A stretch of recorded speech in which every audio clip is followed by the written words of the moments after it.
ஃபைனலாக ஒரே ஒரு சின்ன விஷயம், friendship adds fragrance to life. அதில் எந்த மாற்று கருத்துமே கிடையாது. ஒரு கட்டத்துக்கு அப்புறம் பேரண்ட்ஸுக்கு அடுத்தபடியாக, இன்னும் சொல்லப்போனால் பேரண்ட்ஸை விட அதிகமாக நண்பர்களோட டைம் ஸ்பெண்ட் பண்ணக்கூடிய அந்த ஒரு சூழ்நிலை ஏற்படும். அதனால் நல்ல நண்பர்களை தேர்ந்தெடுங்க. நீங்கள் கேட்கலாம், நட்புன்றது அதுவாக அமையிறது தானே, நாம் எப்படி சூஸ் பண்ண முடியும்னு. அது ஒரு விதத்தில் கரெக்டு தான். அதனால் நான் கொஞ்சம் வேறு மாதிரி சொல்கிறேன்.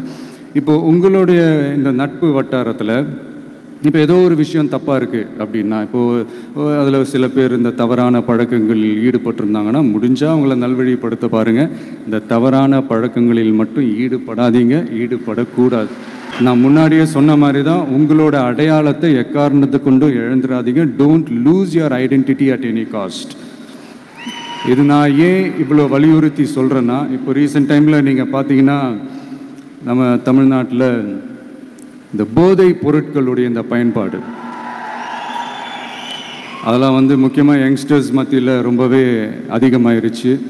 ஒரு பெற்றோர் என்ற முறையில், ஒரு அரசியல் இயக்கத்துக்கு தலைவர் என்ற முறையில் எனக்குமே ரொம்ப அச்சமாக தான் இருக்குது.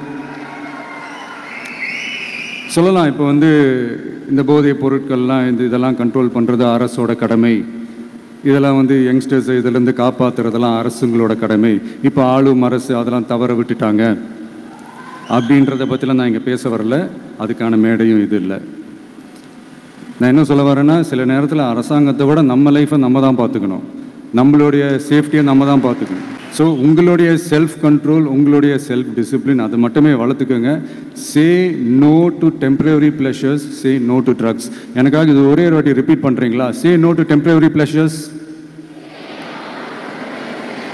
சே நோ டு ட்ரக்ஸ். No, ஒரே ஒரு வாட்டி please. Say no to temporary pleasures. Say no to drugs. Thank you. இந்த உறுதிமொழியை நீங்கள் எல்லாரும் எடுக்கணும்ட்டு ரொம்ப தாழ்மையுடன் கேட்டுக்கிறேன்.